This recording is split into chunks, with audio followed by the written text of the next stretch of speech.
Test, test. Today's July 2nd,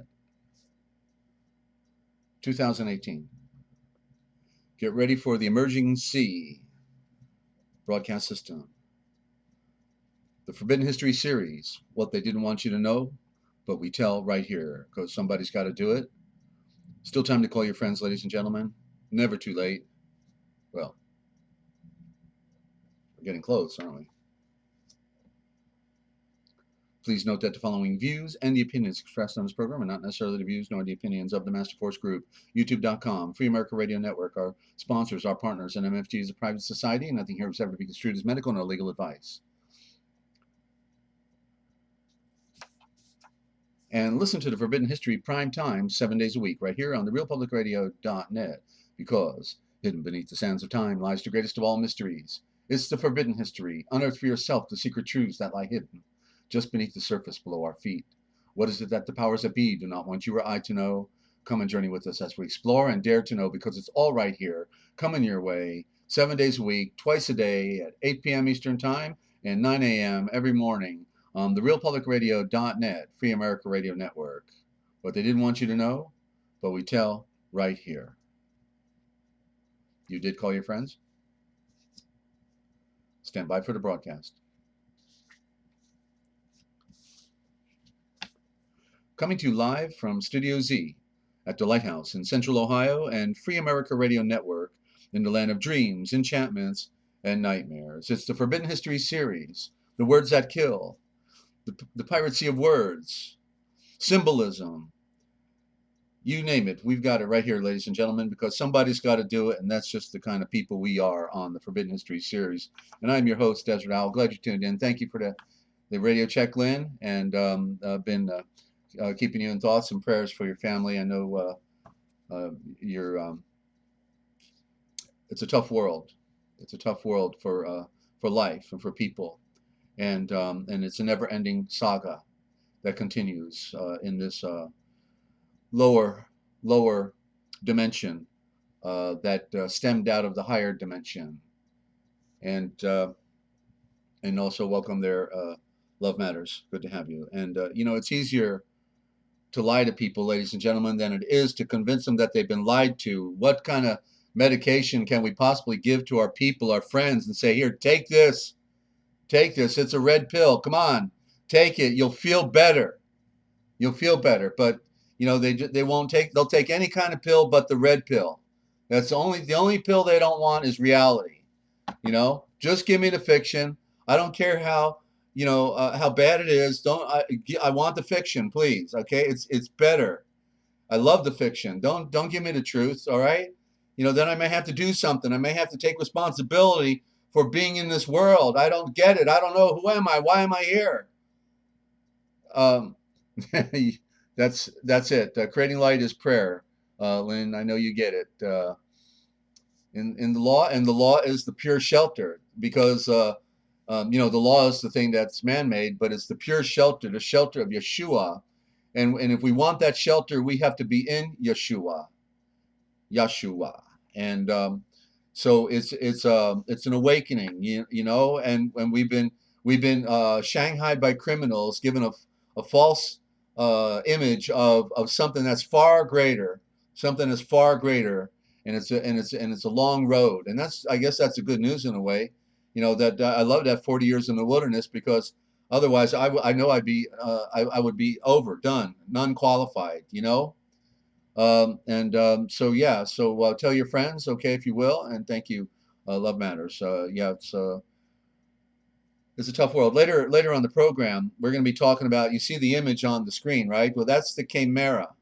They call it the chimera. The chi is the corruption, the K is the keys of fire, but the chi still alludes to it. But the chi is the corruption. You may hear about chi knights or chimera, but it is the K mirror. It's the K mirror that we're going to talk about when we get to the words that kill.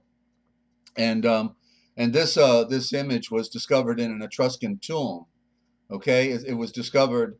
Other imagery of it had existed on walls and such, but then this entire bronze statue was discovered in an Etruscan tomb, and it tells a story. Okay, it's all about words, and so and the question is, how come nobody talks about it? Well, it's in the scriptures. If you want to see it on the website, okay, then you can go while we're doing the program here, getting rolling. You can go to therealpublicradio.net/chimera, CHIMERA .html, therealpublicradio.net/chimera, CHIMERA.html, and you'll get a picture of what the chimera means when you scroll a little further down. Okay, and it's synonymous with the word camera. Okay, it's synonymous with the word camera. So put your thinking cap on and see if you can get the picture. Okay, get the picture, and that's what we have to do, is get the picture, because signs and symbols rule the world, and words and law, they're just going along for the ride. But the signs and symbols rule the world. And so we're going to start out with the duality revealed in patterns.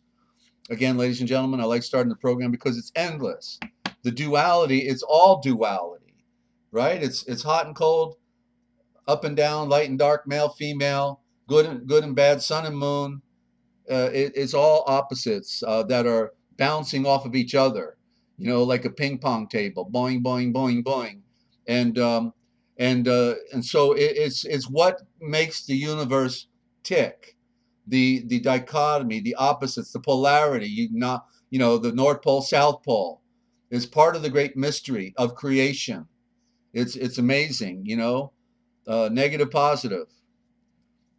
So we're continuing our discussion on how that which is false has taken over that which is true. Was it meant to be? Is this the way it really is supposed to be, that which is false takes on the imagery of that which is true? And so I want to give another example, okay? And this is a good one, but the problem is they corrupted the story, And so the only way you're ever going to see it is if you see it by comparing all the received text, what we would have in our Gospels, and then you have to also have the benefit of a few of the lost writings, because the lost writings will typically preserve what they didn't want you to have in the received text. In other words, the filtered text that they gave you in your King James or NIV or American Standard, whatever, Good News, whatever version you got the filtered version, ladies and gentlemen. I'm sorry to tell you, but they put sandpaper to it. They got a hacksaw. They got sulfuric acid, and they burned it. They cut it. They sliced it. They diced it, and put it in the wash and rinse cycle. Hung it on the line to dry, and then they said, "Okay, I think we can give it to the people now." And then everybody goes, "Yum yum yum yum yum." Boy, isn't this dogma good? Man, I love this dogma. Yum yum yum yum yum. But they never pierce the veil, figure out they're being lied to, and a bunch of criminal psychopaths have been running their world. And they want to eat them alive and drink their blood, and they hate their guts, while they put on their white robes and say, "Love you, Jesus' name. In Jesus' name, love you." And people don't get it. They just, I mean, I guess one of the most pathetic examples would be like, Benny Hinn, on the Protestant side, because we know about the Catholics, but the Protestant side, give me a break, This guy was a shoe salesman, and then he was approached by, of all people, the guy, who was that guy from Let's Make a Deal, right? What was his name? Bob Barker? Was it Bob Barker? Let's Make a Deal. And literally the guy that is in charge, did the TV program Let's Make a Deal, goes, to Canada and gets this guy, Benny Hinn, in a shoe store, because he had heard that he was, into the scriptures or whatever. And he, tried to make his mark somehow, but failed. And then he said, "Look it, let's make a deal. Okay. You do what we tell you to do, Benny, and it's going to be all the way to the bank. Okay. Let's make a deal." And so I can't get over it. This occult world. What? the television programs are actually telling the story of who these movers and shakers are. Just like, I never got the picture of a false flag until Sandy Hook, right? And then one day, after Sandy Hook happened, and I mean, I literally cried tears over the principal, and I thought, these beautiful people just shot down in cold blood, you know, shot down in cold blood. And then Monty Hall, thank you, yeah. And so then I was watching another YouTube during this episode of Sandy Hook, and this one guy, after he does his YouTube for whatever he was talking about, says, "Oh, by the way, with that Sandy Hook thing, don't give it any of your energy, okay? It didn't happen. It's not real, okay? It's just a false flag." And I said, "What did he just say?" And so then I put my journalist hat on and being a researcher, and I said, "Okay, let me go. I'm going to watch everything I can find on Sandy Hook." And the thing that amazed me the most is that all of those actors, not one of them in any of the TV interviews actually shed a tear. Well, they're pretending to cry. Not one tear came out of their eye. And it's like, I cried. I cried as soon as I saw it on, the pictures, and I had tears streaming down my face that somebody could do this. And not even the family members or the brothers or sisters or cousins, nobody shed a tear. Or the parents, the so-called parents, didn't shed a tear while they pretended to cry. That's where that it's real, when they're crying. And so where was I going with this? Don't lose your thought, Desert. You're live right now, okay? So I hate it when it does that. Let me back up a minute. Where was I? Okay, so about the fraud. Oh yeah, and so therefore the television programs, right? So I learned that some of these actors in this charade called Sandy Hook actually were the actors in the TV series called Mission Impossible. You get the picture? That they're priming everybody, themselves, the people in the world, everybody's under the spell. Presto magico. Don't look at the left hand, look at the right hand. Don't look at the right hand, look at the left hand. Back and forth, back and forth. Don't worry, and they got everybody just want. What did he say? What's going on? Who's that? Who? And so it's the greatest show on earth, ladies and gentlemen. I mean, they have perfected mind control. The United States of America is a psyops. It is a psyops, and literally that's why they kidnap the babies. We are chattel for their pickings, ladies and gentlemen. And that's why the old classic term, when I grew up, they always said, well, America is the great experiment. Okay, like, mean freedom is an experiment. I wouldn't think that freedom would be an experiment.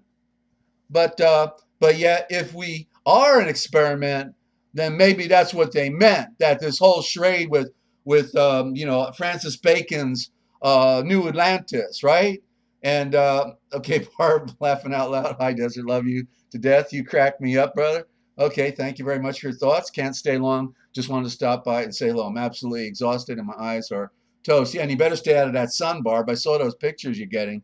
And just don't forget sunglasses, hat, vinyl is the best protection, maybe with a few other things. Just look into it, okay? Higher Truth Channel has all that stuff. So, yeah, you know about it, right, Barb? I mean, come on.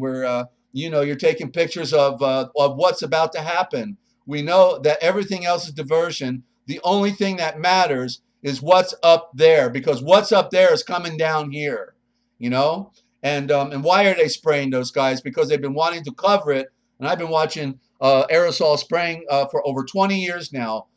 Exhaustive aerosol spraying back in 1998. Okay, 1998. Okay, that was when I really remember. 1997, I saw the weather change. Perpetual spring, no summer. And then at the end of the year, 1997, I hear him on the news. By the way, special report, we just want to announce that 1997 goes on record as the hottest year in history, ladies and gentlemen. Don't look at that thermometer. Just listen to what we tell you, okay? I'm thinking, what did I hear? The hottest year on record. I went all coast to coast in a big 18-wheeler, interviewing people. And it's just amazing, ladies and gentlemen, what they've done to us. So yeah, look into a hazmat suit, Barb, and get those 55-gallon drums of water. They're going to control the water. They're going to control the food, everything. Get your flint and steel. Get ready. Okay. So back to the forbidden history, ladies and gentlemen. I hate politics and I hate this modern world. So let me go back where I know I'm safe and it feels better. Okay. So we want to talk about the duality in nature and how that which was false has taken over our world. Okay. And so we have to go into lost writings uh, that they stole from us, and so but yet it is alluded to. In other words, if you look for the evidence, you'll see it in the Gospels, because you remember one of the Gospels said that Yeshua told I think two of his disciples to go, to such and such a place, and there you'll find an ass and a colt tied. Okay, so in one of the Gospels it actually says the colt, and therefore it's mentioning two. Okay, and so but then we see in the movies and in the pictures only Yeshua riding an ass, but that's not what happened. Okay, they filtered our scriptures, and that's part of the problem. So here I'm not going to give you it correctly. Okay, that after they got the colt is a baby stallion, and you're and then you're I'm going to show you where you find the stallion later in the scriptures, because it's a storyline. Okay, so Yeshua is getting ready for his last week going into Jerusalem, and so his followers get the ass and they get the colt. Now the colt's a baby stallion, and the ass, is a creature that's a crossbreed between two different species, and therefore can't give light. Okay, and life. He cannot give life. He can't have sex because he doesn't have a sex. He's not male, not female, and therefore, that's telling a story. That's why it's called an ass. Okay, so what happens is Yeshua is riding into Jerusalem. Before I go further, I'll give you a second witness, another qualifier. Okay, and so you remember one of the days they're walking in during the week, and then he goes to a fig tree to see if he might happen to find some fruit on the tree because he was hungry. And when he didn't see the fruit on the tree, what did he say? Let no fruit grow on you hereafter and forever. Okay? Well, guess who the tree represented? It's a metaphor. The tree represents Jerusalem. And he went in over there to see if he would find any fruit growing on the tree. And he found none growing to satisfy his hunger. And therefore he said, let no fruit grow on you hereafter and forever. And we already talked about how Israel was already gone in 700 BC, 730 BC, right? And so he now does it officially. Officially, he says, let no fruit grow on you hereafter forever. Israel was gone 700 years earlier, and now it's officially stated, no fruit forever. Israel is no more. And so now let's go back to the story. And so Yeshua, they put him on a colt, and he rides into Jerusalem behind the ass. Okay, he's not riding on the ass because he's not an ass. He's the sovereign, and he's riding on a young stallion, and he's riding behind the ass, and they're going into Jerusalem, and he's riding the colt behind the ass. So what does the ass represent? The ass is Jerusalem and the priesthood. Okay? That cannot give life. Like the ass, they cannot give life because they are an occult of death. And so Yeshua's riding behind the ass. What does that mean? He's coming in behind him, just like it implies. Okay? He's coming in behind him. And so how does he ride out in Revelations? He's riding on a stallion. Okay? The four horsemen are the allusions to Yeshua rendering judgment upon the earth. Okay? So you've got to get the picture. You've got to be able to read the symbolism. And again, I've never heard anybody talking about this. So you got to hear first, ladies and gentlemen. And you can count on that symbolism, because that is the true interpretation and part of the story that they ripped you off for, because they don't want you to get the full picture. And I'm doing a new segment now on most of the programs called symbolism. And I'm just going to pick out one particular aspect of a symbol and try to help you get the picture. Because as Confucius said, signs and symbols rule in words and law.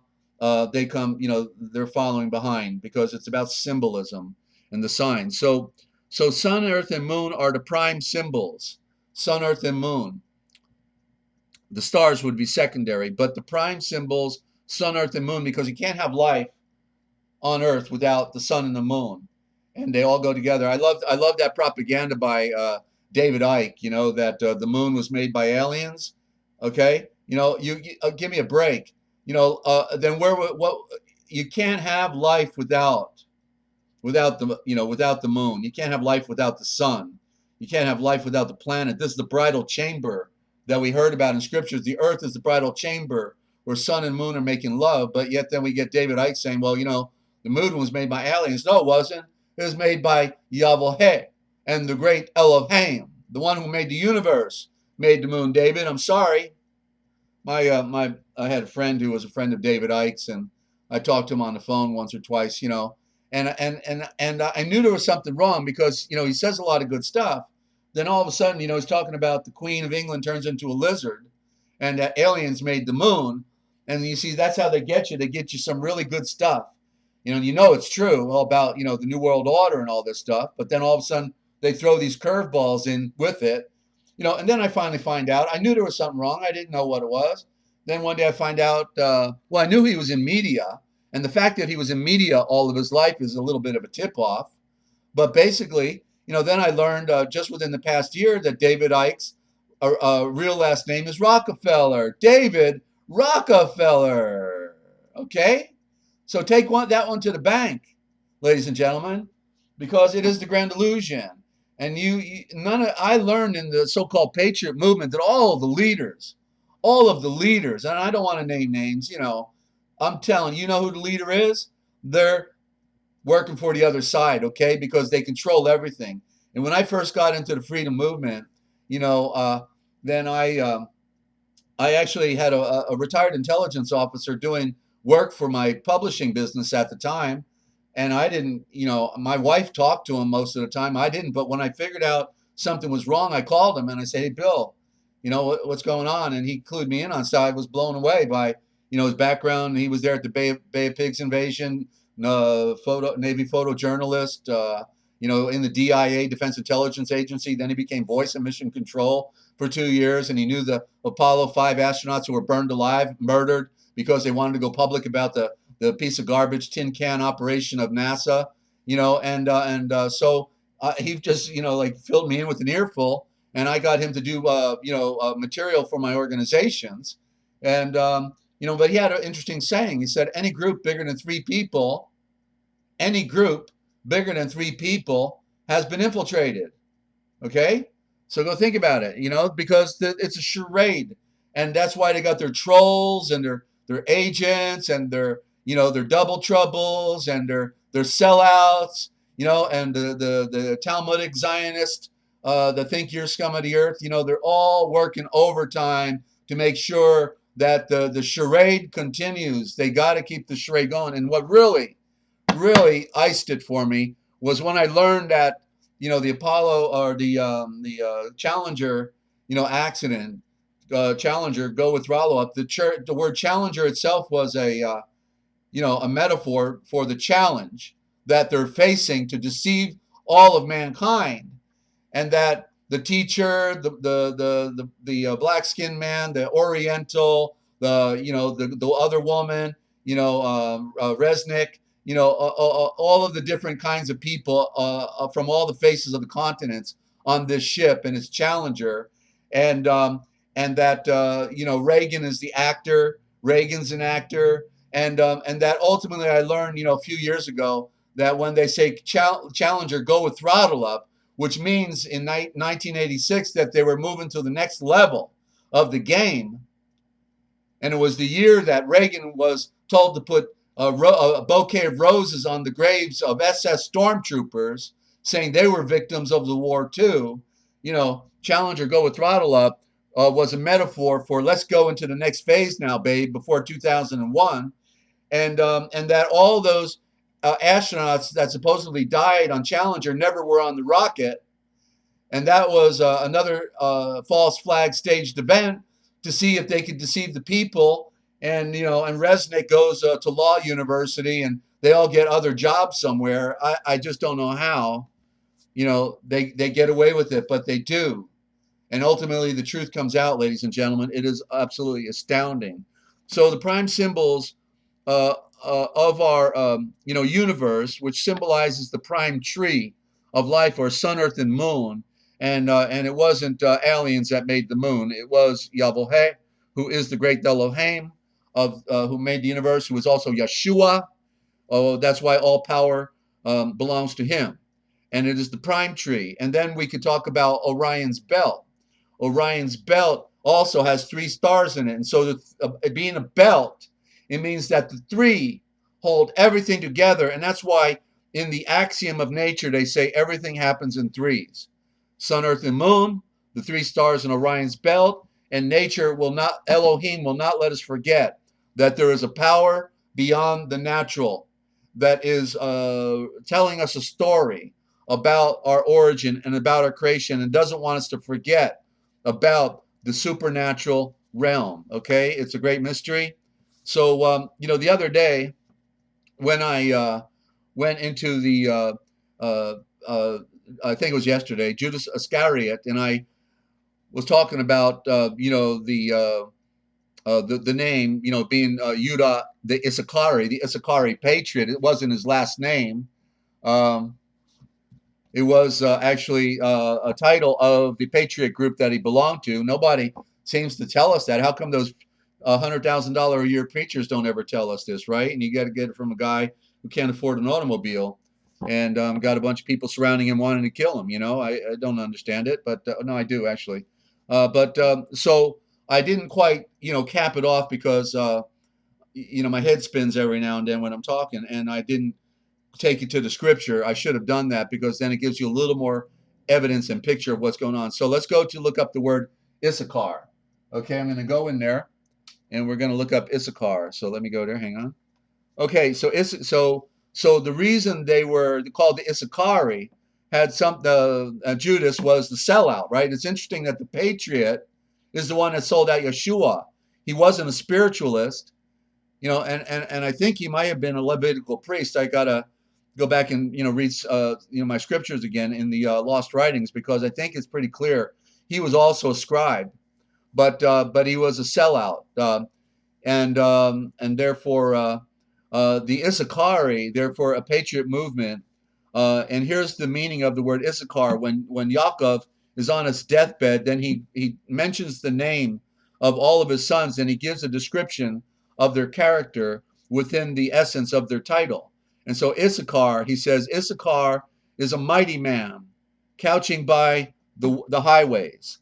And he saw that his dwelling, in other words, couching by the highway sounds like, hiding for revolt, right? I mean, that's an allusion to that. I'm going to read you Farrar Fenton as well, because we'll get a comparison. I noticed something distinct in Fenton. And then he says, and he saw that his dwelling place was good, and his land fertile, and he bowed his shoulder to servitude, meaning slavery, right? They became enslaved to the Roman Empire, and became a servant to tribute. What is tribute? Taxation, right? And so there they are in Issachar. And so Issa, let's look at the name for a moment. Issachar. Issa is the woman, okay? And also we can find Issa as Isis. There's another version of it, okay? Same letters, little variable on the spelling. But then you can see Issachar means carrier, car, automobile, conveyance, movement. Okay, the Issachar, the woman that is moving through time, because all creation is the female, and therefore she is the carrier. She carries the baby. Okay, the woman. And so in this picture, then Issachar represents the woman in the metaphor. And so now I'm going into Fenton. I'm going to read the same script. A strong, oh, look at this one, a strong ass. I think Judas was an ass, and that's why they put an S after his name, because it's not Judah, it's Jude ass, right? We've been saying it all along. He's an ass. Um, and um, and so a strong ass, Issachar, lie not in the road, but here it says in the stall. Okay, so he's been tied up in the stall. I think Fenton's got a better transliteration of this. And he saw that rest was good, and the land that it was plentiful and pleasant. And he gave his back to the load, and became a servant for hire. Well, isn't that what he did when he took the 30 pieces of silver? He became a slave for hire. And then let me just go to Fenton again, where Issachar receives his, when the baby is born. Okay? And it says, Lee therefore said, because she gave birth to Issachar, the meaning of the name is God has paid me wages. God has paid me wages because I gave my servant to my husband. Okay, so you can see the metaphor there that the reason he becomes the symbol of being a sellout, because it's in the very nature here. He became the scapegoat. Okay, he became the scapegoat, and so it fits the description of what his name is. All right, so that's why knowing the interpretation of these things is so important, ladies and gentlemen. And I just wanted to give you the final aspect of Issachar. Okay, and I hope you get that for our Fenton Bible, because it is the most important translation in modern time, and we need as much help as we can get. Right. Okay, so next where we're in the words that kill. And so, an interesting word that has been up for debate always is the word amen. Because some people try to say it is amen Ra, the Mesarine Egyptian uh, deity. And so I know that moon and men is a corruption. And if we look in Old English, man, M-A-N, means criminal and sinner. And then in the Talmud, it means worse. And then if we look at the prime aspect being the moon, M-N, prime root, add the two O's, it's the moon. It implies the darkness. And so I've concluded, and it's been a long journey looking at this for decades. I conclude that amen is a surplanting statement that has more negative connotation than positive. And as they tried to say that amen means so be it, I think more correctly and absolutely the terminology should be, and just remove the ambiguous term that we don't have the meaning for, but it looks negative in its etymology, and just call it what it should be. Let there be light. Was that not the first expression that Yahweh gave when he brought forth that which was to be? Let there be light. And when we finish scripture, we should say, let there be light, so somebody can get the picture. You can't get the picture if the light's not on, right? So this actually just finally hit home with me today, just today. And so it's been a long journey, almost 50 years of looking at that word, and I finally got the light. And I think it's because I'm motivated, by this broadcast as well, by being, compelled by such wonderful people, these friends I've made here, and trying to serve you. And I've been on my knees before the program, asking Father for light, and it's been helping me in my own journey. We all need a stimulus, right? We as it says, a sword sharpens sword, and and what if you don't have a sword to sharpen with, right? I mean, you only got one sword. Who are you going to rub it against? A tree? That's not going to sharpen your sword. But people sharpen people, and so it's been I've been down for a year, and nobody to talk to. Phone don't ring, nobody calls, and all people out there having cyber communications. But I deal with real communication. I like to talk and have people call. So don't forget, if you want to call in, you got a vision, you got a question, you got an answer, you got a complaint, whatever. Come on down, okay? 608-566-7295. Love to hear from you. 608-566-7295. Our Skype in name is Free America Radio, all one word. And you can either Skype a question, and that way it won't, impose on the chat room. If it's a big question, you can lay it out on the chat or the instant messenger with Skype, or you can call in, on the phone. And love to hear from you. And then you hope you're telling your friends about the broadcast. Okay, stand by. Hope you're telling your friends. We have one more word here that is dealing with heaven. Heaven, is one of the cyber codes. And again, we're talking about the distinction between light and darkness. And so we need to know the root forms, the parent root forms, and that's how we can interpret the word. If we don't know the parent root forms, we can never get the picture. Okay, so heaven, the H is the, and therefore it's two words. It's the even. Okay, it's the even, and so the even is the evening. So when we're talking about heaven and the conceptualization of light, well, guess what? Heaven, the evening is when the sun goes down. It's the darkness. So the word heaven is a code, and that's why, we find the word being used to supplement the word sky, to supplement the cosmos, and primarily to supplement the word the sun in the sky. And because they hate the light, and so they cloud it with the word that actually means, so when you say heaven, you just said the darkness. And that's how the occult worked. That's how they put us under the spell. It's not a real magical power. It's just a trick of words.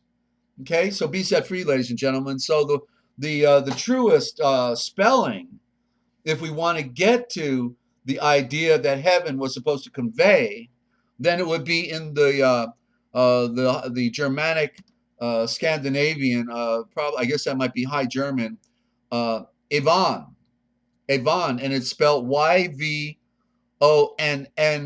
It would probably, the A would be silent, but they typically spell it with an E at the end, but Yvonne.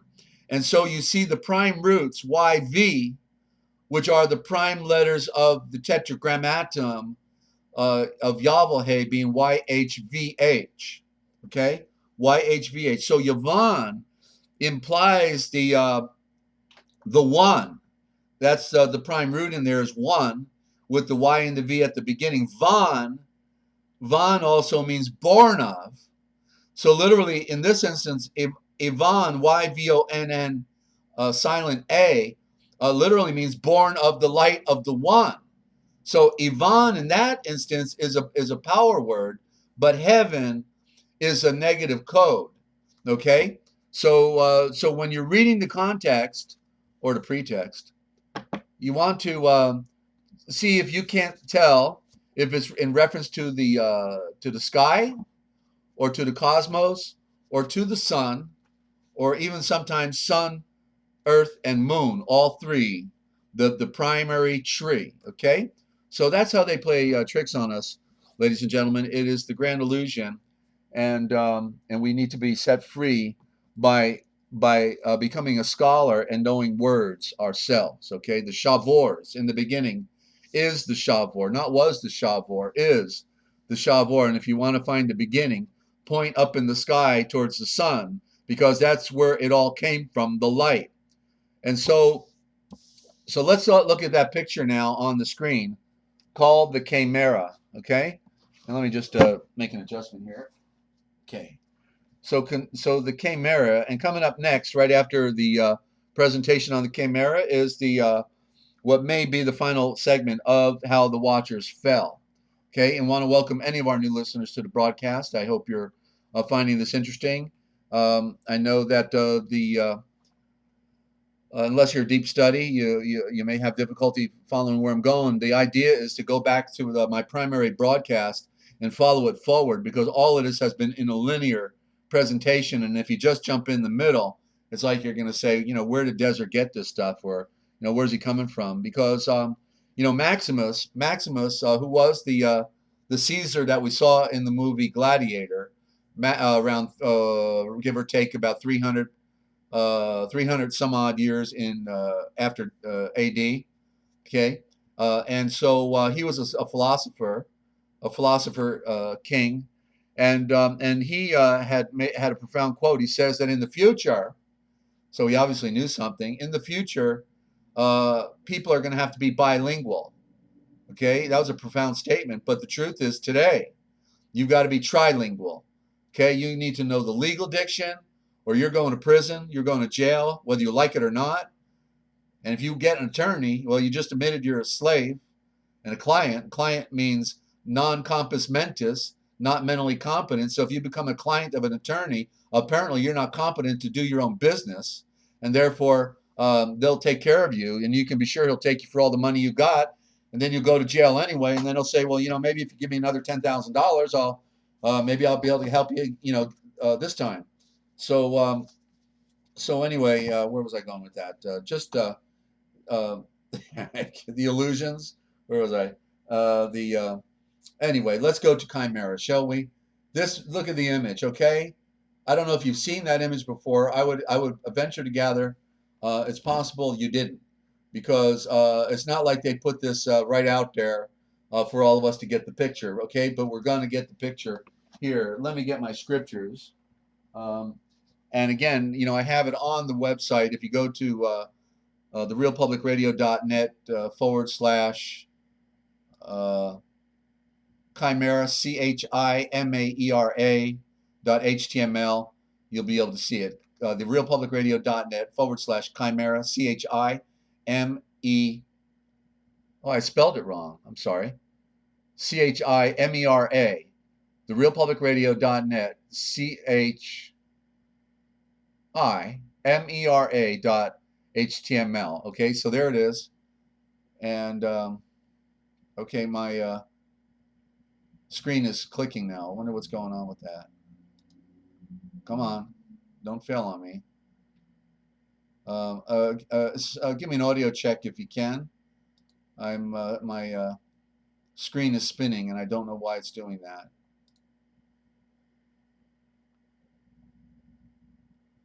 Okay, let me get my OBS up here. Let me see what that says. Okay, so if you could give me an audio check out there, and just let me know I'm still coming through. Just say, Desert, you're not buffering, or you're coming through okay. If the quality's a 10, from scale 1 to 10, let me know the quality. Okay, it's a 10, Lynn. Thank you. Okay, well, I don't know why that feature is spinning on there, but I'll just think it's going to work itself out. Thank you. So Chimera comes out of Revelations, and let me turn to my book of Revelations. And Diane, thank you so much. Okay, let me go to Revelations. It's Revelations chapter 12, chapter 13. Let me go find it. And I'll show you how they play the trick and the trap and the trade, ladies and gentlemen. And we do have to be scholars, that's the secret. And if we're not scholars, then we have to find a good source, because it's not like everybody can afford to be a good scholar. But Yeshua does use people to bring forth the light of truth. But the bottom line, as you heard me repeat over and over, out of 1 John 2:27, it says, but the truth is not a part of any lie. Okay, so you can't be going somewhere where you're getting part truth and part lies and think you're gonna, be pure. You can't be pure in a corrupt state. You can't be pure because what did it say? To separate yourself. We're a separate people.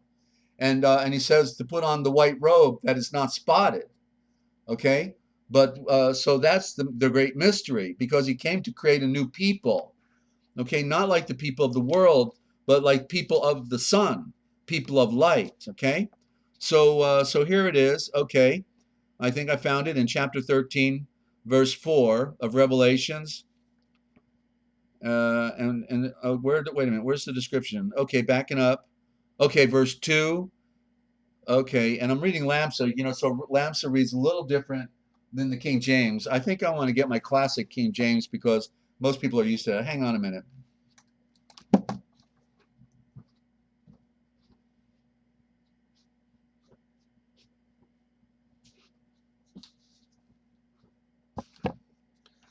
Okay, so let me go back there now, simply because that's Revelation 21:18.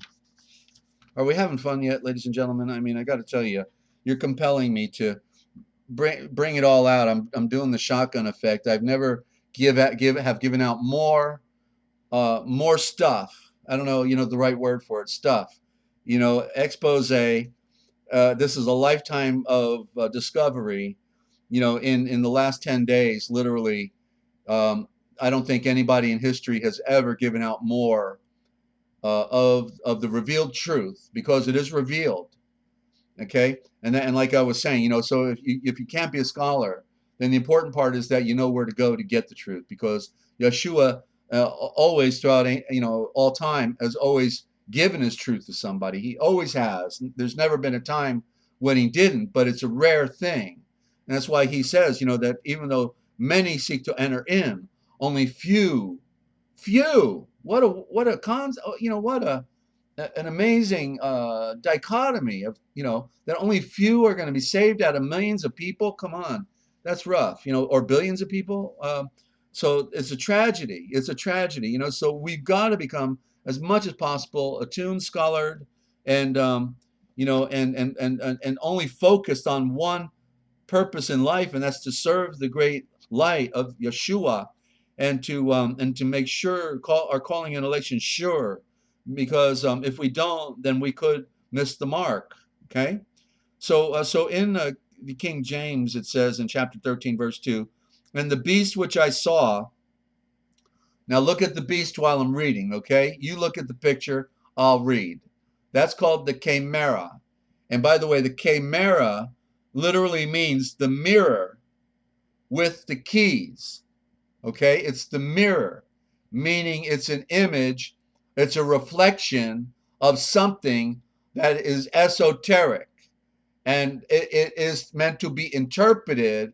And how else can we interpret it if not by words? Okay, words are the only way we can interpret this creature. Okay, and that's what we're going to do. So, and it's going to be quite revealing. Okay, quite revealing. And I've got to get a 3x5 card and make my list as I go, because there's a whole series of words that we're going to find in the chimera. Okay, so the first one, chimera, Chimaera. And and the beast which I saw was like unto a leopard. So look at the body.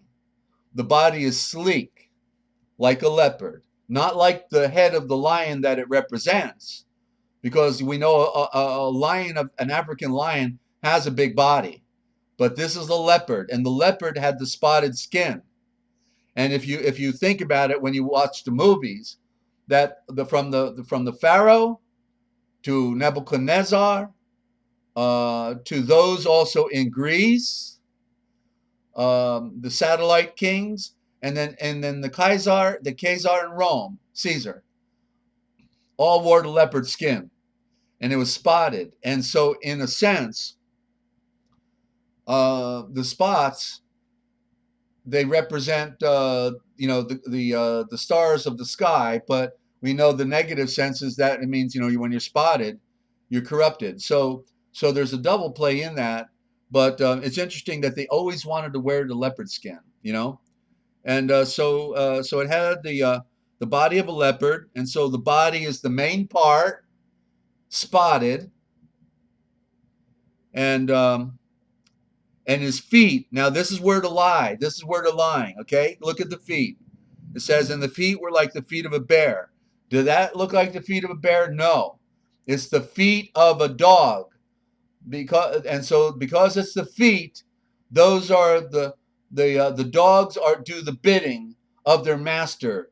The dogs go fetch, and that's why the feet are of the feet of a dog. but they didn't want us to have it the total picture, and so that's the one switch out they do in the interpretation.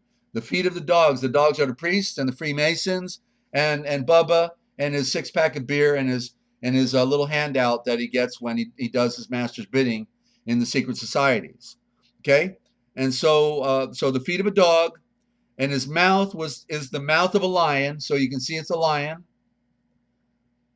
And the dragon gave him his power. So how is the dragon giving him his power? Because the dragon is the serpent. I told you that they play on that. You know, a dragon is a serpent can be a dragon, but it's always a serpent. Even the word in English, Middle English, Old English, worms. Worms, like there's the city of worms. It always sounds strange. It means the city of serpents. But they don't want us to get the picture, so they use Old English or Middle English to, make it look stupid. But worm, what does a serpent do? It worms on the ground. What does a serpent do? It drags on the ground. It's the dragoon. Okay? And so continuing, so how is the serpent given the beast the power? Well, if you know that the horn is the symbol of power, then when the serpent is biting on the horn, the serpent is the symbol of life. Okay? We all have it pegged for negative thought, but the prime symbol is the sun. And everything that flows out from the light in creation spins and is a serpent in the metaphor. That's why Pharaoh wore the serpent, the cobra, on his headdress. And so the serpent has the power to give life and is biting the horn of the Azazel, the goat. Now look at the goat's neck, and that comes next. Because he's given life to something that you see in the picture, looks like it's dying. It's got what's it got? A wound on its neck. And the dragon, which is the serpent, gave him power and his seat and great authority. And I saw one of his heads. Well, look, we got, 3 heads there? The serpent, the goat, and the lion, 3 heads. There's that 3 again.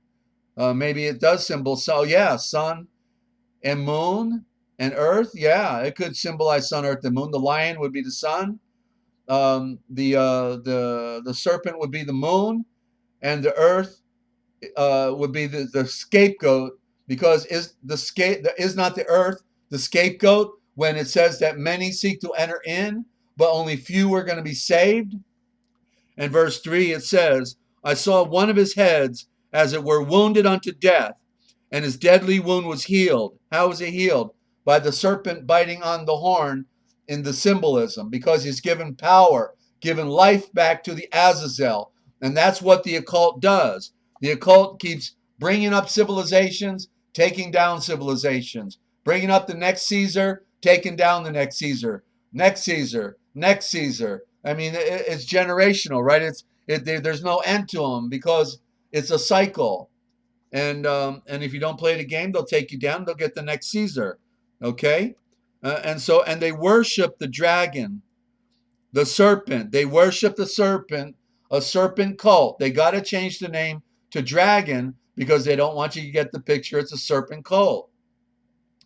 Okay? So they worship the serpent, which gave power to the beast. And they worship the beast, saying, who is like unto this beast? And therefore it means the beast system, not the statue itself, but it represents the beast system, right? Isn't it called the beast? Well, there's the beast, the chimera. And they worship the beast, saying, who is like unto the beast? Who is able to make war against him, right? Who is able to make war against the Roman Empire? Who is able to make war against this organized state of fascism, where all the states are united together? And there was given him a mouth speaking great things and blasphemy, and power was given unto him to continue 42 months. And we don't need to go any further on that. There's a lot of people trying to interpret the most the deepest book of them all in the everlasting covenant. Revelations. Everybody wants to interpret Revelations, but they can't even interpret the basic scriptures about living right and being pure and being a separate people But everybody's got the interpretation on, on Revelations. So wants to publish a book. So ladies and gentlemen, then we'll get into the words now. Okay, you just got the picture that this is the beast that's represented in Revelations chapter 13, starting in verse 2. Okay, and so chimera is synonymous with the word camera, Camera, and a camera creates a picture. And even when you're in the courtroom, if they realize they need to figure something out, then oh, Barbara, I'm reading your quote right there. And another beautiful truth desert, that Christ will be coming back, and not on a lowly ass. Well, yeah, but the truth is he's here right now. So, but anyway, but thank you for your thoughts there. Okay, and so camera in the courtroom, when they're trying to figure out how they're going to approach their charade, then they go into the special chamber, and it's called in camera. So you see that they use this as a to get a picture. That would be a simple way of putting it. They're trying to get a picture of how they want to proceed in this matter. Okay, but now if we look at the serpent, we'll start from the back end. The serpent, when you rearrange the letters, you get person. Okay, Person. So person is a corporation, it's a fiction. We all want to call ourselves a person, but a person is, in the original meaning, is an actor and a mask. So a person is an actor, a mask, and ultimately it becomes a corporation.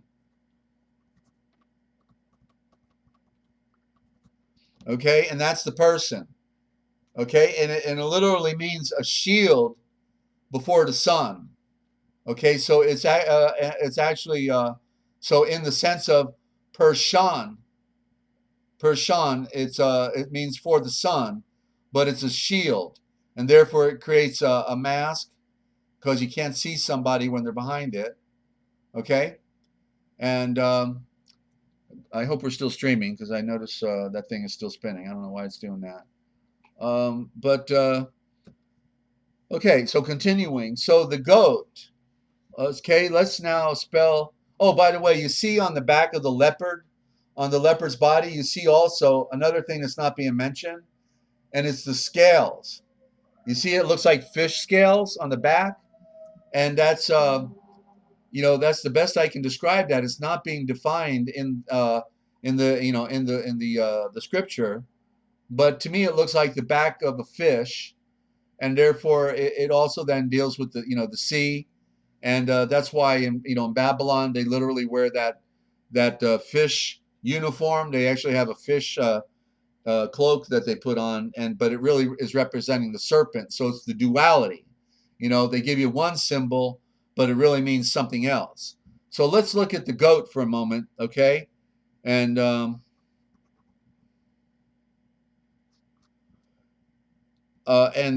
goat, when you rearrange the letters, because remember, we just read that this goat that has the wound of death is given back life again. He dies, he's given life. He dies, he's given life. So let's look at the word goat and look at it and see that it's an anagram. And when you rearrange the letters, you get toga, Toga. And so there's the goat. That's the Batmophet, right? The Batmophet is it all makes so much sense. Thank you, Diane. I'm glad somebody gets it. Dear. So who is the scapegoat? The Kaisers, the Caesars. They're the ones ultimately that are going to fall, right? They're the sellouts. They're the ones that they're never going to live forever. They decided they'd rather have a party now. Give me all the money, all the food, all the drink, all the sex, all the drugs, everything. Let's have a party and feel important. Everybody look at me, and think I'm important. And so the toga, therefore, represents the elite. They've got their purple toga, the purple, only the king or the elite royalty can wear the purple. Okay? And so they're the goats, they're the scapegoats, because they're being used They're the dupes, they're the poops, they're the scoops, and they're the most disgusting people on earth because they sold out the rest of mankind. Right? Okay, so now let's look at the lion. The lion, Lion. Uh, okay, so if we rearrange the letters, it's a code, and we get nail, Nail. You got to remember that the vowels are interchangeable, and the A is sister to the O. Okay, they're twins. The A is the O is the A, and so just one letter, one vowel changed to A, and you get nail. So the lion represents the light. And so therefore, what does the light do? Just like a nail, it comes down. The nail is driven down, and that's what it means, like the river Nile. The Nile is the nail. It comes down from deep from the jungle, down to bring fertilization to Mitzrayim, pseudo Egypt. Okay? And so that which comes down is the lion. So in this metaphor, we would think it means the sun, but it doesn't really mean the sun because it's the pseudo sun, and it's really the unseen hand that is coming down, because the lion in the occult world represents the unseen hand. Have you noticed, like in front of certain buildings, in Canada and the U.S. and but only certain buildings have the lions, right? On the right hand, left hand, sometimes on the doors where they got the big knockers on the big doors, they'll have the face of a lion.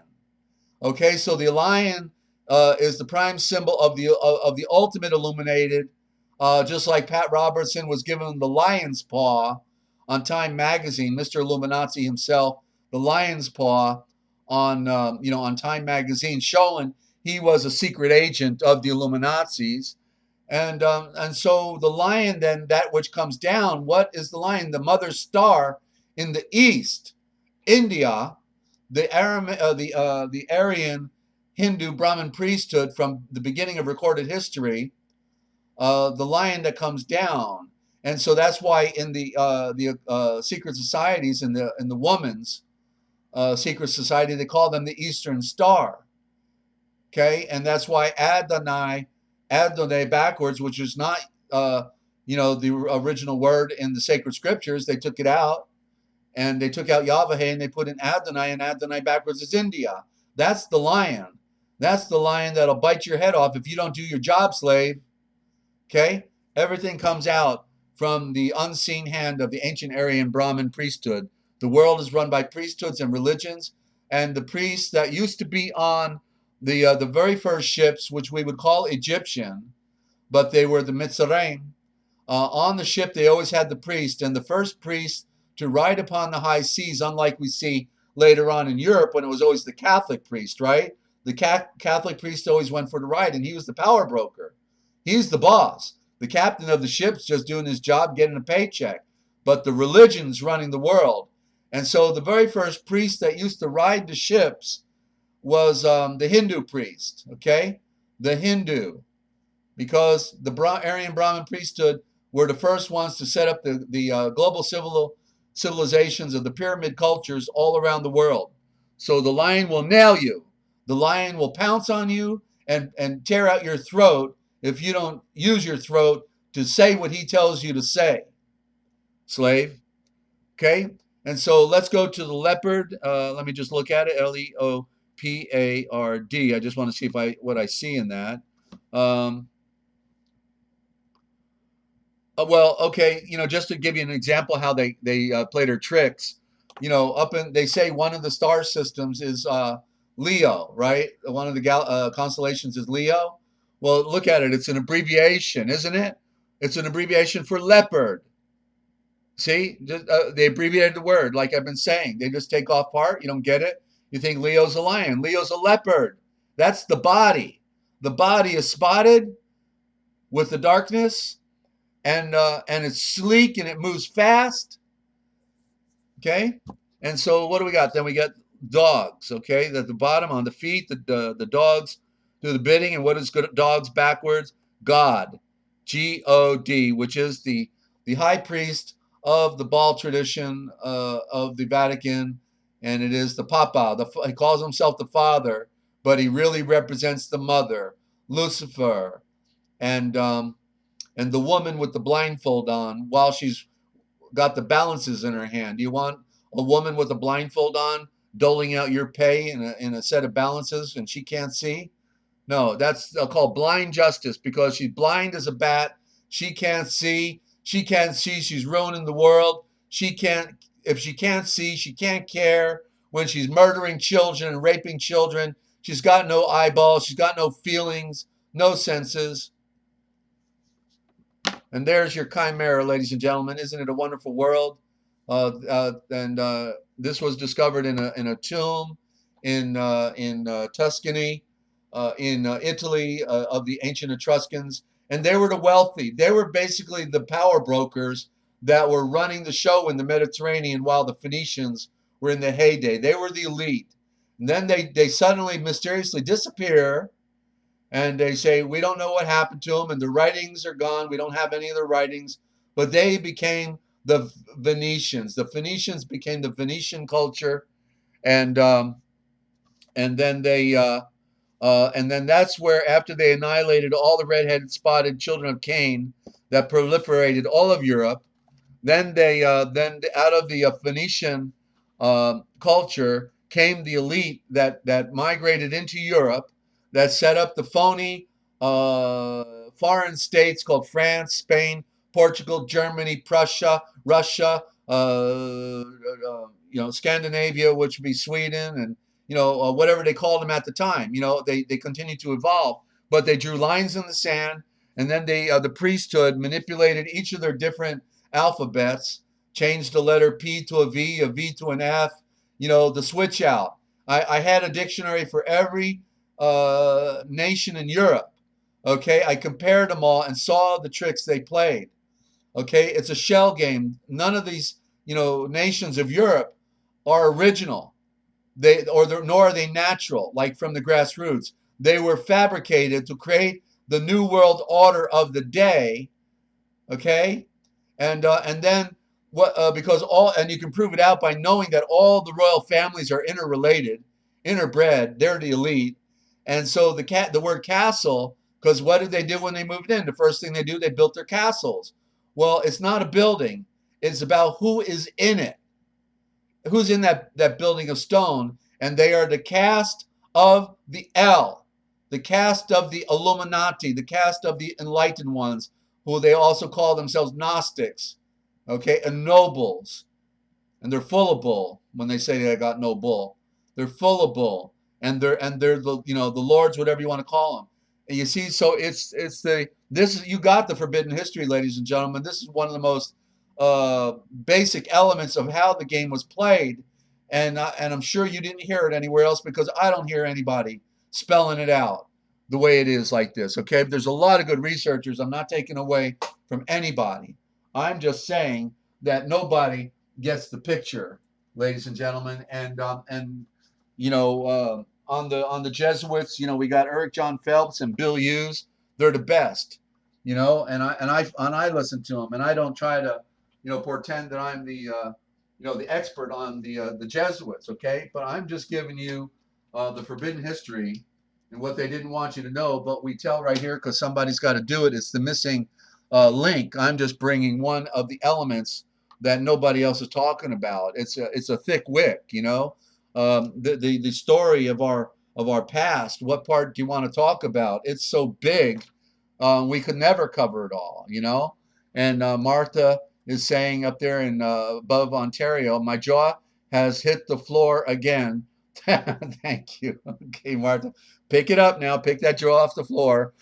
And but thank you. That's a beautiful expression for it's like sometimes I wonder, how long have I been doing this, and to see some friends that really get the picture, it confirms for me. Okay, I'm not crazy. All right, sometimes I wonder. Okay, Desert, maybe you've been alone too long, and so that's don't worry about it. They got a nursing home for you, and Everything will be all right. Just go to bed now, okay, and go to sleep. And but the hardest thing is, to how do you express what you've been seeing all of your life, and get other people to see it with you. It's a challenge, but I'm just glad I'm done with the political. I had to go into the political, and then that's when I learned a lot of this political element, the governments, how governments work, and the shell game. So, our Father of Light made me full rounded, completely rounded, like a sphere. What those flat earthers hate, they hate the word sphere. But it's I had to study the law. I had to be railroaded. I had to be persecuted. I had to have all of these experience, because then it gave me better eyes to see. It's an awakening, and it's a constant growth. And so my tough life, my struggle, obviously Yeshua wanted to be a benefit for you, and that's why I'm so happy to unload. We do this free, we're just ready to give it away, because the time is short, and you need to know that you know that you know, and you need to be able to see how the games have been played, the tricks that have been played on you, so you can then realize that how rotten this world really is, that right now people are suffering and crying in prison. Babies are being ritually sacrificed, and they're and tortured to death. You know, uh, every moment of the day, it's like that. How can we have a party and not realize the suffering that's going on every moment, and therefore put ourselves circumspectly into a state of awareness, and therefore um, at least pray for those people, and try to find an answer to our own purpose here. Therefore, to realize, having, like, the scripture says, "Woe unto those who laugh now, woe unto you, because you will cry later." But Baruch, meaning endowed and enlightened with the mind's eye for seeing in the night, are those who mourn now, who mourn. We have to feel sorry for such a lousy, rotten, stinking, sad world, of deception and lies. And the good news is we can be set free, and it's not going to happen to a lot of people. I can tell you that's what the scripture says.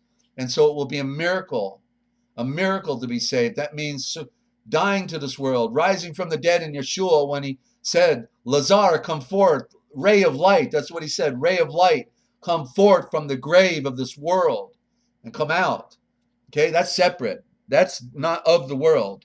You're in the world, but not of the world. It's a new creature in the present moment with eyes to see. Okay, and then hopefully you can save your friends and your family. But one has to be fully in the scriptures and see what it says, because most people are reading it, but they're not getting it. And you have to get it. It's about enlightenment. How can we be readers and not get it? So the good news is, and what a beautiful sunset out there. Geez, that red in the sky. Seeing it every night, aren't we? Yeah, it's getting close. So we got limited time, friends, okay? And let me get to the last segment. I've been long-winded again tonight. Um, but we'll wind it down here. And let me see what we got here. Okay, yeah, and we know that the children of Cain, that Adam's children were warned to stay away from the children of Cain, and they didn't listen. Okay, didn't listen. Just like Adam and Eve, Hadam and Kaiva were told, "Don't do this thing. If you do this thing, you're gonna regret it." And they went and did that thing anyway. You see, because like children, everybody's curious. They say, "What did he say? Let's go check it out." All right. Mom and Dad said, "Don't do this," so I think we should go check it out, because obviously they must know something. You know. So okay, so we're in the children of Jared then are led astray. And I think I got enough light here. Let me give this a shot. Um, so, want to welcome any new listeners that are out there. If you're tuning in for the first time, I know you're trying to wrap your mind around just jumping in the middle of a presentation, but you've got to go back and you've got to listen to the premier edition and work your way forward. Work your way forward, because it'll all begin to make sense. Okay. Um, my friends that are following right now, they've been with me, and therefore they get it, and they're and they're seeing more as a result of that in this linear presentation. There's so little time. I'm not going back and putting subtitles in the box. I just can't do it. I'm moving forward. I got my tennis shoes on and I'm running, and I'm doing 2 a day because I know how difficult it is to overcome this world and how much there is to get out to help you folks. And it's life for me. I'm dead if I don't do it. So thank you for being there, everybody. Okay, chapter 19. Let me take a sip of my tonic here, and I'll be right with you.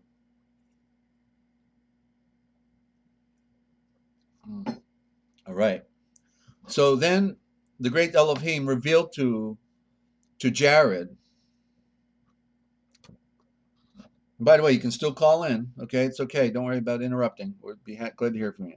Then the great Elohim revealed to him again the promise he had made to Adam.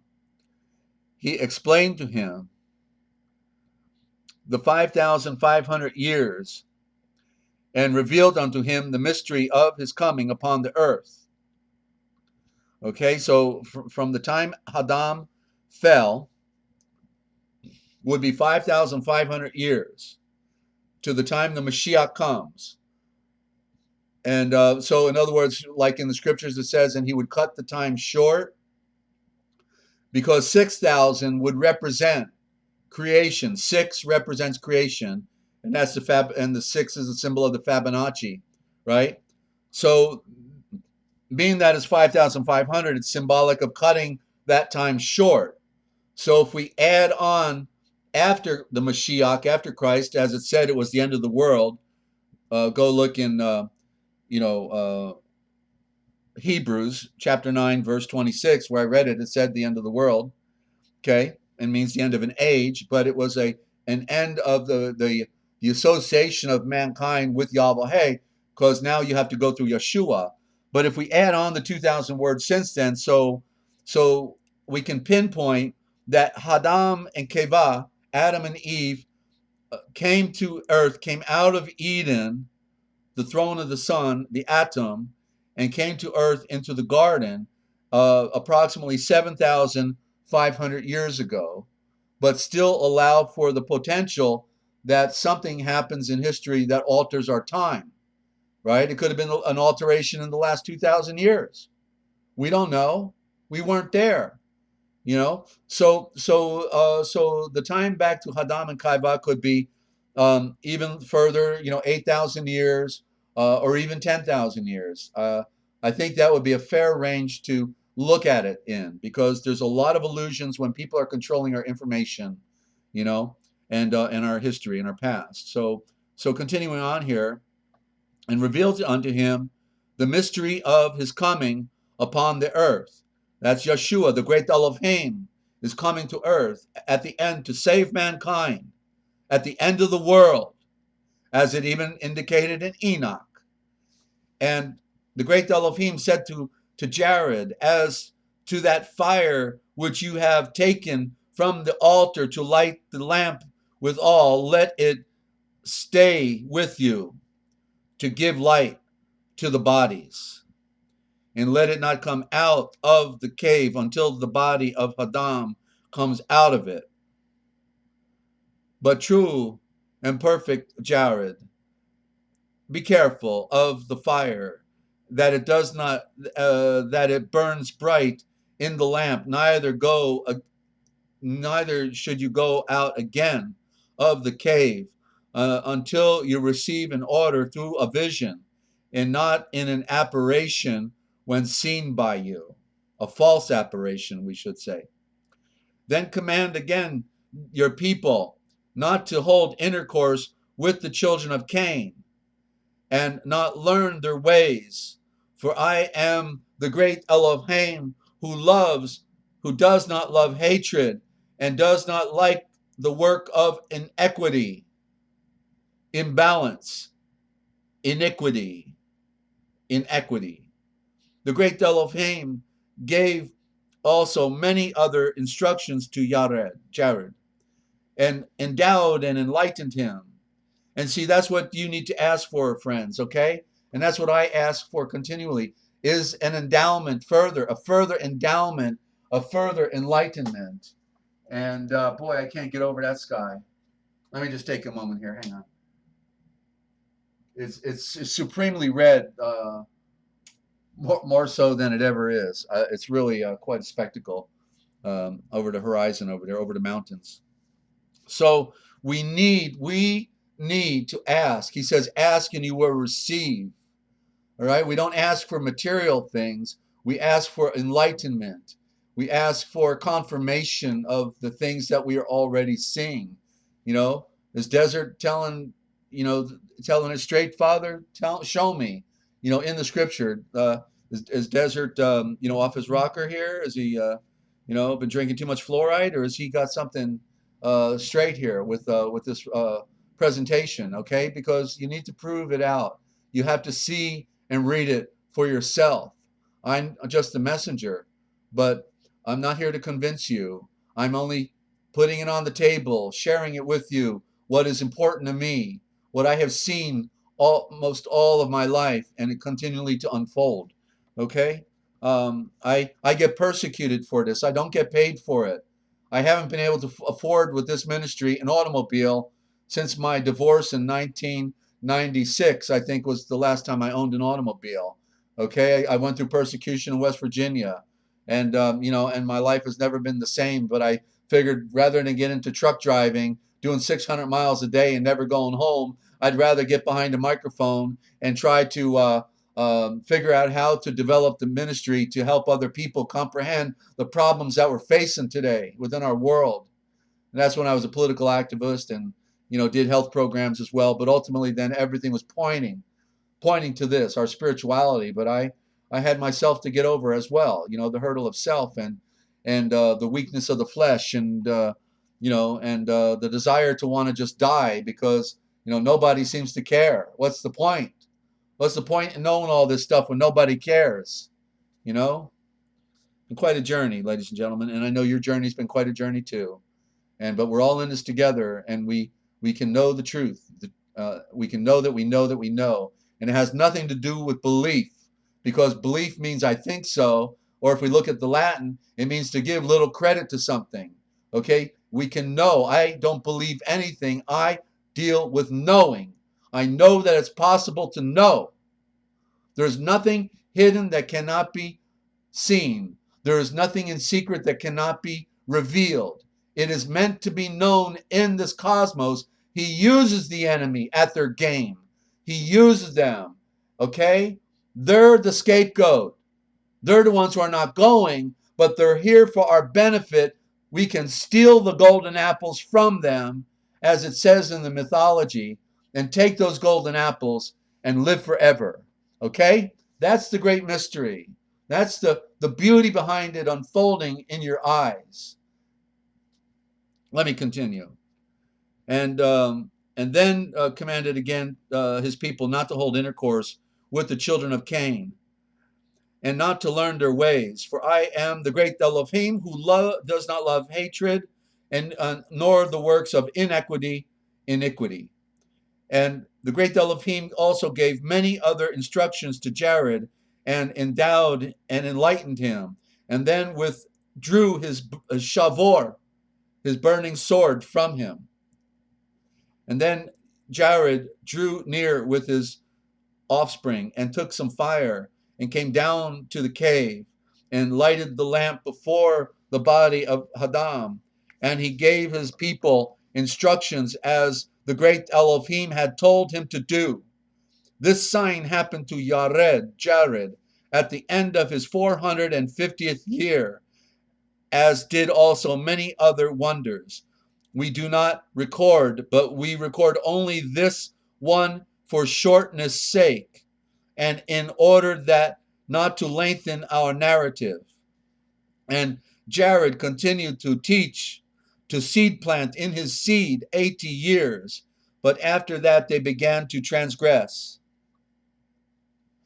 They began to transgress the instructions, the commandments he had given them, and to do many things without his counsel.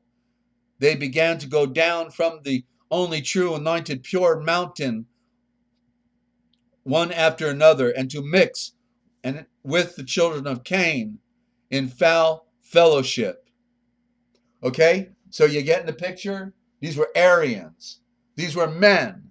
But everybody tells the story about the fallen ones as being some kind of invisible creature with wing. Good night, Lynn. Thank you for tuning in. You know where to pick it up when you get up in the morning, okay?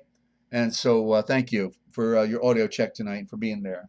So you get the picture that the story, this is the only recorded story of the fall, and it's not talking about some invisible creatures with wings on their back who people call angels, whatever that means to them, because that word angel is not in our scriptures, and that it was, that flew down in the mystery, and some invisible creatures could not possibly have sex with women, right? Only flesh and blood can mate with flesh and blood. Go figure. And so we see now the story that it wasn't some invisible creature. It was men who were corrupted in their thinking, who left paradise in a metaphor, in a sense, because they were a separate people. They were a pure race and tribe, but they decided that, look at that party going on down there. And I think a story about the party's coming up, and you'll get a picture. I'm going to go there, okay? Because they were enticed by partially clad women and jewelry and tattoos and and makeup and all the things that people are doing today. It started back then. Okay, started back then. I've never seen a more beautiful woman that doesn't have makeup on. I think women are caught up into the into the trap of modern society, and they think they actually look better. But from a guy standpoint, I always thought women were the most beautiful when they didn't put anything on. So that's just my view. but so everybody is caught up in the modern. The modern is very deceptive. And but anyway, let's continue here. So now the reason for which the children of Jared went down the holy mountain is this, that we will now reveal unto you. Oh, do I keep you on a cliffhanger, or do I take you on this chapter? I'll read it. Okay. Let me just get another moment here to breathe. Hang on.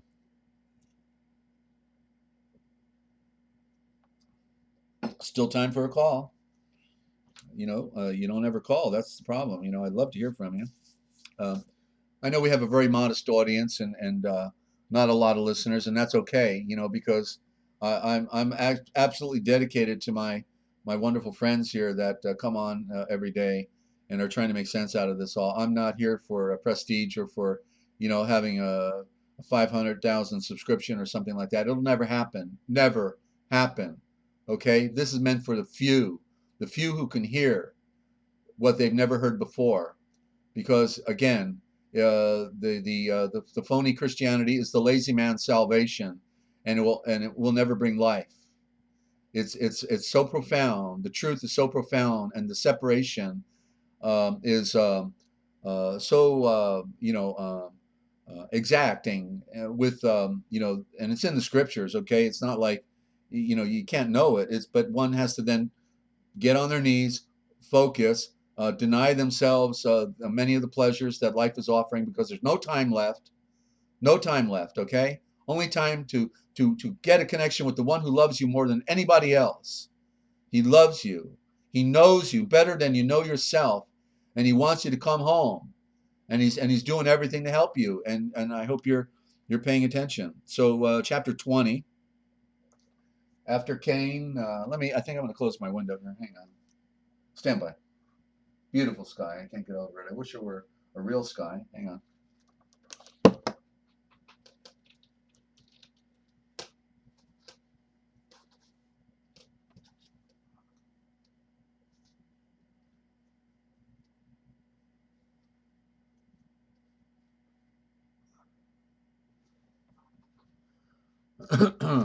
Okay, thank you for that. So, Actually, I think you're the best audience in the world, you know, because I actually know you people. When I used to broadcast, we never had a chat room and we never knew who was out there unless they did call in. And so it was very anonymous in that arena. But today I actually got to know, quite a dozen people, give or take. I'm just very honored to know some friends. And it's all international. I can't get over it.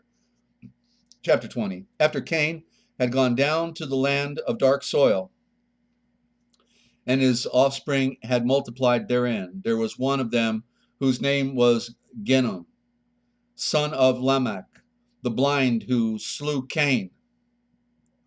But as to this Genom, the serpent came unto him in his youth, and he made sundry trumpets and horns and string instruments, and cymbals and psalteries and lyres and harps and flutes, and he played on them all at all times and at every hour. And when he played on them, the serpent overwhelmed them, so that from among them were heard beautiful and sweet sounds that ravished the heart. Then he gathered companies upon companies to play on them.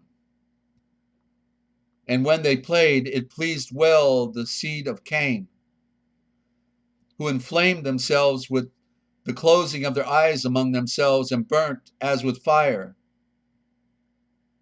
In other words, I think it's talking about the lust, as with fire is not literal. So that they burned with fire within themselves, the passion, the dancing, the singing, the drinking, the ravaging, while the serpent inflamed their hearts one with another and increased lust among them. The serpent also taught Genom to bring strong drink out of corn, or possibly it would be grain, because corn is seed. It's a misinterpretation. Corn is seed, so it's grain. To bring strong drink out of grain, particularly what? The hops, isn't that what they use for the beer? And this Genom used to bring together companies upon companies in the drink houses. So there you go, drink houses before the flood. Have a party. And brought in, and they had the music. So, boy, it would be interesting to get a view on that back then, wouldn't it? And brought into their hands all manner of fruit and flowers, and they drank together. And this is how and this is the way that Genom did multiply the darkness very much. He also acted with pride and taught the seed of Cain to commit all manner of the grossest wickedness, which they knew not, but put them up to manifold actions, negative actions, which they did not know before. Then the serpent, when he saw that they yielded to Genom and hearkened to him in everything, he told them, and rejoiced greatly, increased Genom's understanding, until he took iron and with it made weapons of war. Then when they were drunk, hatred and murder increased among them because of these weapons. And one man used violence against another to teach him evil, the blind action, taking his children and defiling them before him. Well, there you go. And when men saw they were overcome, and saw others that were not overpowered, those who were beaten came to Genom and took refuge with him, and he made them his confederates. And then the closing of the eyes increased among them greatly, until a man married his own sister, or daughter, or mother, and others, or the daughter of his father's sister, so that there was no more distinction of relationship, and they no longer knew what was inequity, but did wickedly in the earth. The earth was defiled with sin, the closing of the eyes. And they angered the great Elohim, the Yud-Ke, the supreme judge of the universe who had made them. But Genom gathered together companies upon companies that played on horns and on all the other instruments we have already mentioned. at the foot of the sacred mountain. Okay, so it would have been like the very area they call Palestine today, when they used to go down and fight with the Canaanites, and so because the holy mountain is still the holy mountain, and so they're down below, and they did so in order that the children of Seth who were on the holy mountain would hear it. But when the children of Seth heard the noise, they wondered and came by companies and stood on the top of the cliffs of the mountain to look down at those below, and they did this the whole year. When at the end of that year Genom saw that they were being won over to him little by little,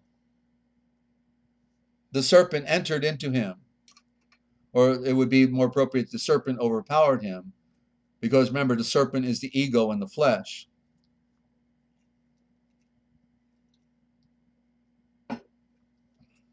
And he taught him to make dyeing materials for garments of many patterns and colors, and made him comprehend how to dye crimson and purple and whatever.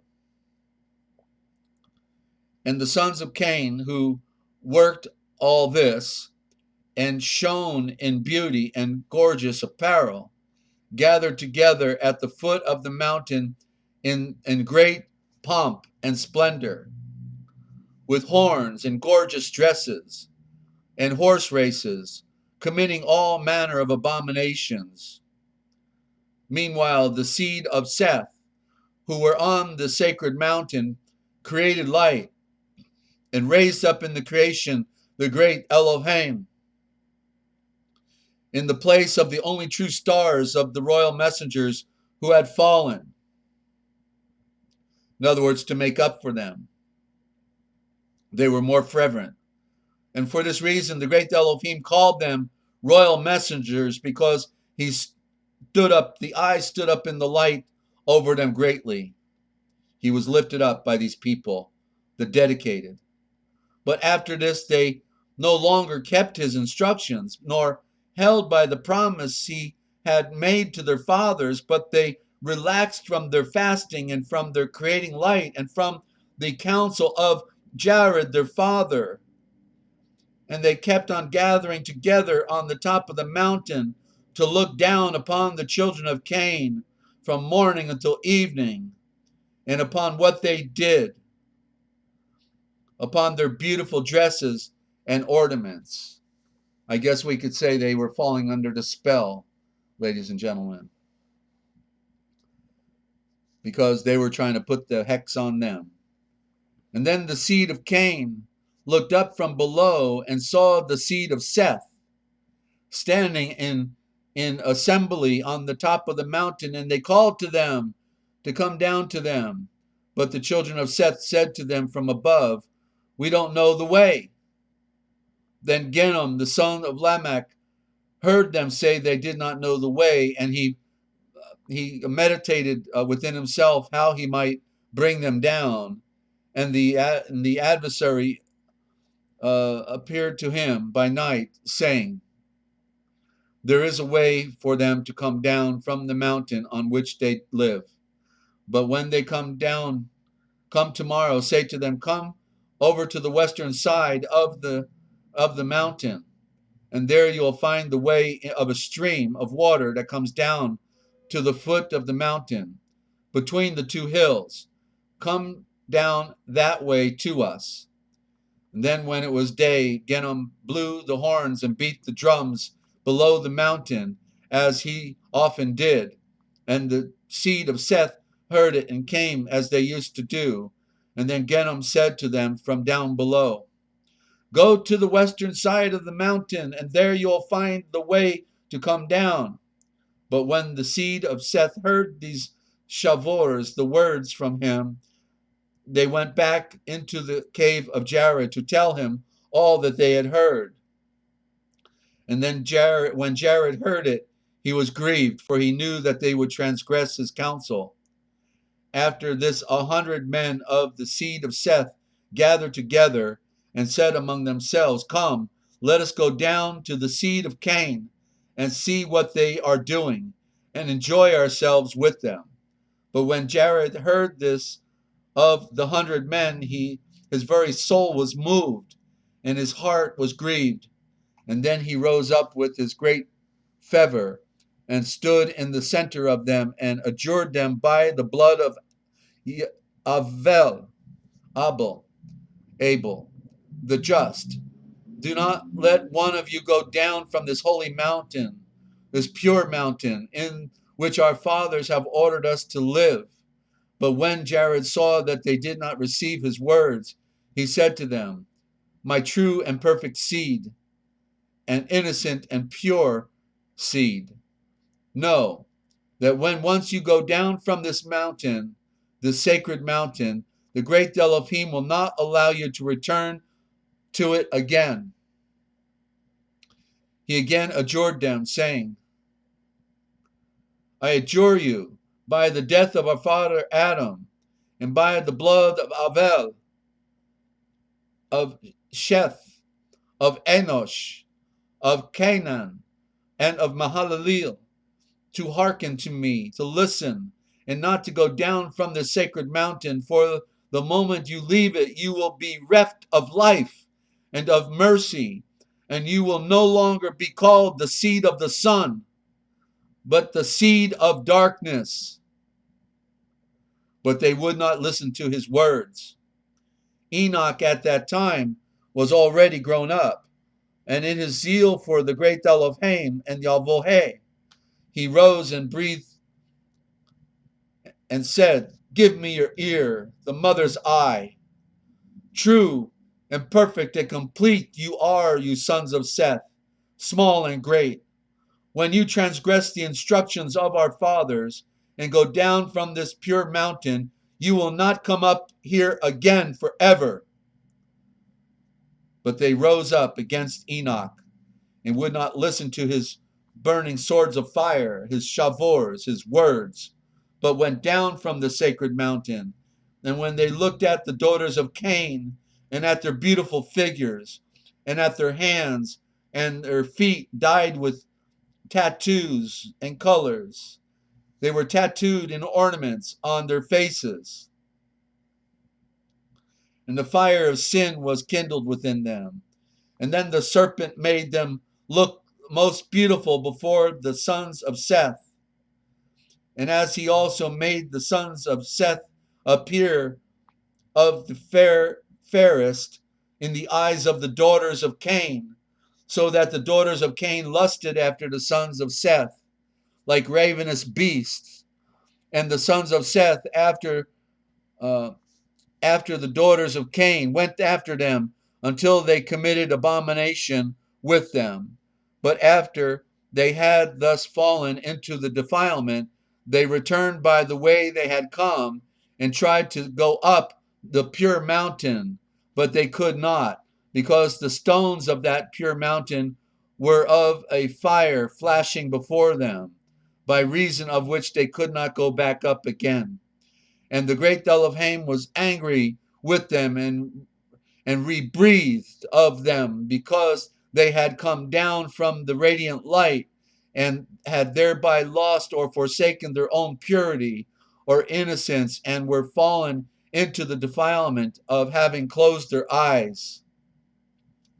And then the great Elohim and Yahweh sent his burning sword, his word, to Jared, saying, "These your seed, whom you did call my children, my offspring, you must see and read it for yourself. They have transgressed my instructions, and have gone down to the abode of perdition, and of the closing of their eyes. Send a messenger to those that are left, that they may not go down and be lost." And Jared cried before the great Yahweh, and asked of him mercy and forgiveness, but he wished that his soul might depart from his body rather than to hear these words from Yahweh, who is the great Elohim, about the going down of his seed from the pure mountain. but he followed the great Elohim's order and reached out to the remainder unto those that they should not go down from that pure mountain and not hold intercourse with the children of Cain, but they did not listen to his message and would not obey his counsel. And we're going to leave it right there, ladies and gentlemen, on chapter 21. And it's going to be how Jared dies in sorrow and his sons who had gone astray, a prediction of the flood that was to come. Okay, and so this is the story that nobody tells.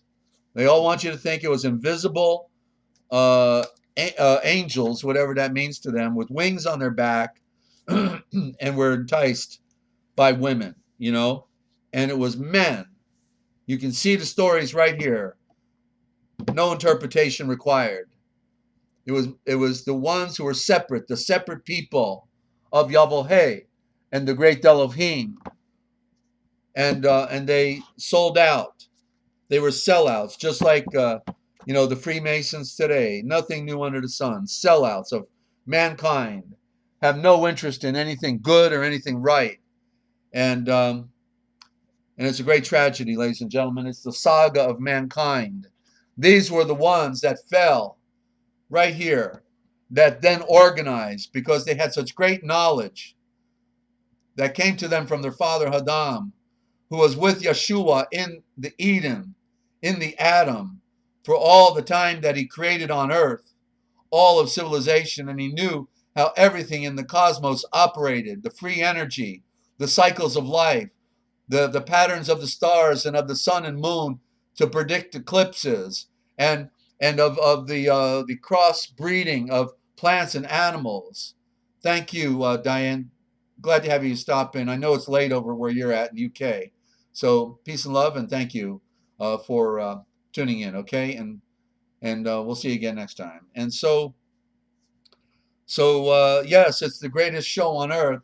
These minds of people, they knew how to lengthen life, through the serpent venom, and knew about all the secrets of the one who would come, that was going to save mankind in the end, and therefore they corrupted the story and created phony priesthoods, and set up their warfaring class of the redhead spotted children of Cain to be their puppet kings. And that's why when you watch the movie Jeremiah, out of the city of Babylon, right out the gate, to put out the eyes of Zedekiah, is the king of Babylon, Nebuchadnezzar, and who would have guessed he'd be a redhead spotted Celtic Irishman, right? Because they know, the ones who rule our world and make the movies know the truth, and they're telling it right there, and nobody gets the picture. And so you got the forbidden history here tonight, ladies and gentlemen, what they didn't want you to know, but we tell right here.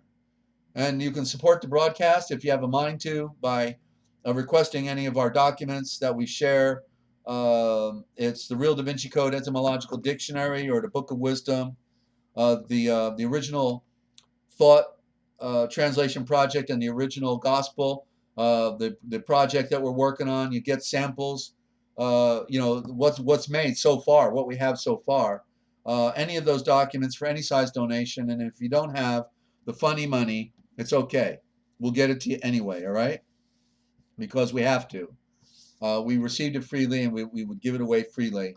If you can't help us out, that's okay. We're struggling right now to pull the ministry together, and maybe there's no time left anyway. So that's the way it is, I guess. Okay. So but if you want to support your health and support this radio ministry, you can do both at the same time, a double play, okay? And so go to this website, ladies and gentlemen, Free America, okay? FreeAmerica.BasicReset.com. That's FreeAmerica.BasicReset.com, okay? And when you're doing that, supporting your health, you'll also be supporting this radio ministry, okay? So I can't begin to tell you about the wonderful products that are there, but go check it out. Watch the video there, and you'll see. Okay, Free America, one word, BasicReset.com. One of our friends who's been a longtime supporter of my radio ministry, Ray Ritz. Okay, that's his website, and so you know, we have a few people that have been with us a long time, and they're hoping, you know, that we're going to be successful here to get the Book of Wisdom published for those in prison. All right, and so feel free to call in anytime on the program, after the program, tomorrow. We're here for you if you're trying to work something out. I do refer people to others that are in the issues of mortgages and legal dilemmas. I can refer you to other people that are expert in these areas.